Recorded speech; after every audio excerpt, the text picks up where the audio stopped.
Here we're going to tie a gilled nymph. This fly imitates a Callibaetis or even a damselfly. First thing we're going to do is just take our thread,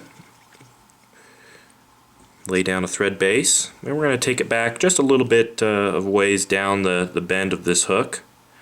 Then we're going to take 3 little pieces of ostrich herl, and we're going to take the tips of them and even them up as much as we can here. Once we get the tips nice and even, we're going to tie these in right here at the back of the hook. We want these tails to be fairly long. We want them to be about half of the length of the shank of the hook. I like long tails. Callibaetis have naturally long tails. And we're just going to tie these in right there at the back, right on top of the shank of the hook. Lay down a couple of tight wraps. And what we're going to do is take a piece of copper wire. We're just going to tie this in right on top of that tie point as well. 2 nice tight wraps. And then what I'm going to do is just lift the herl back and out of the way for now. I'm going to wrap down on that wire, trying to keep it right on the side of the shank of the hook. What this will do is keep that nice wide profile that I want without building up any bulk. I just keep forcing it to the side. And once I cover it all up, I'm going to take my thread to about the 1/3 point of the hook. And then what we're going to do is just draw all this herl together, and I'm going to twist it a few times, kind of making a little herl rope of sorts.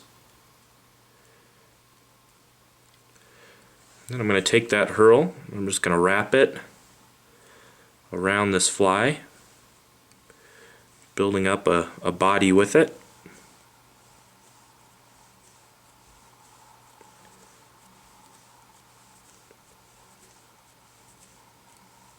And once I get to my 2/3 point, or 1/3 of the way from the eye of the hook, I'm just going to capture it.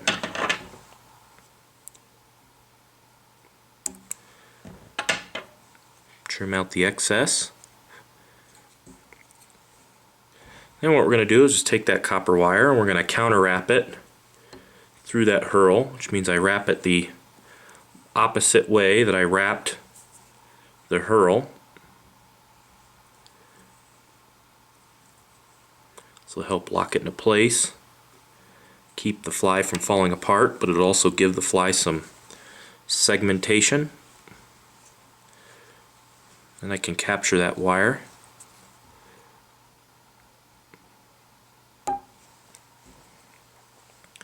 Spiral it out of place.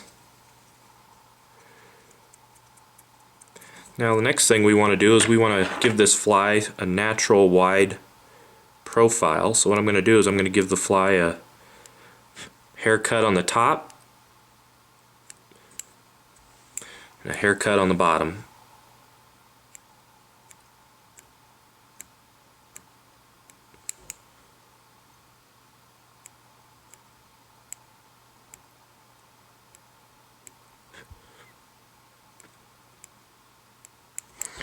Leaving some material hanging off of each side of the fly.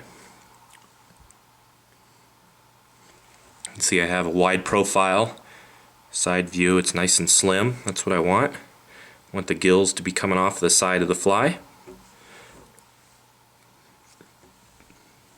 Now the next thing to do is to tie in the casing. For that I'm just going to use a little piece of medallion sheeting and to match the body, so I'm going to use tan. You can also use gray for this.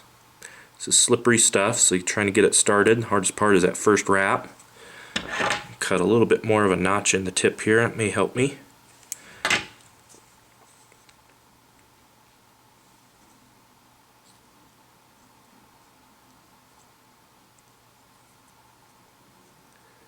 Once you get it started, you can just wrap back up over the material.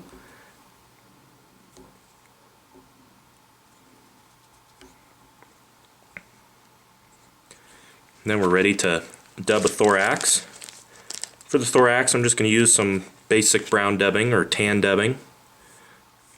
I'm just going to use superfine, but you can use scud dubbing as well. Scud dub makes a great thorax for this fly. And you can kind of two-tone it. You can make it a little bit darker than the body.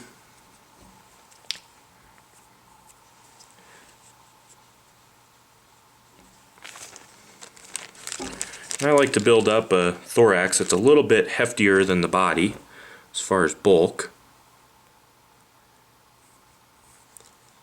So it takes a couple of rounds of dubbing to get the taper that you like.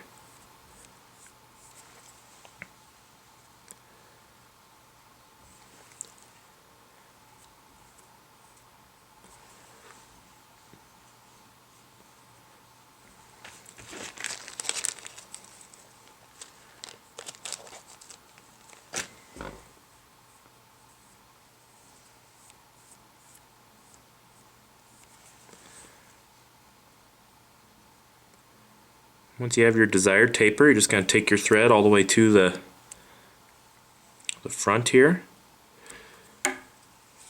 Capture your medallion sheeting with a few tight wraps. Trim out the excess. Get in there as close as you can.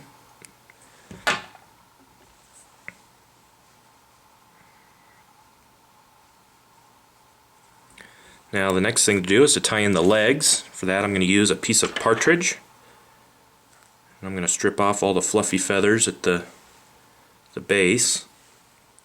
And I'm going to trim a little notch out of the tip of this feather.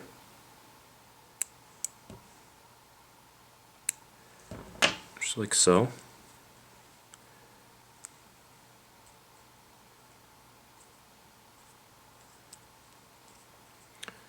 What I'll do is I'll just place this feather in that notch, and now however long you want those legs, you can just push the feather back forwards or backwards.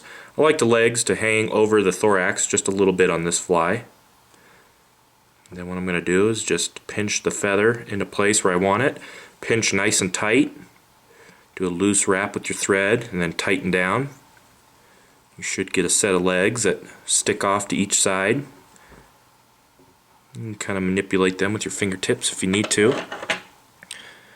Then you get in here as tight as you can with your scissors. Trim out any of the stubble.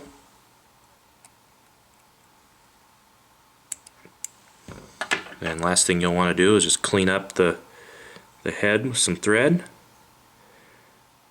It's real careful not to crowd the eye too much on this fly. It's easy to do.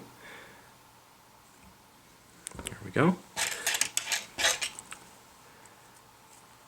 Then we can whip finish.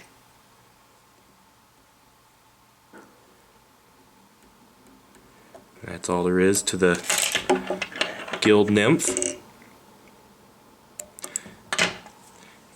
And you can buy all the materials for this fly along with the recipe information at intheriffle.com.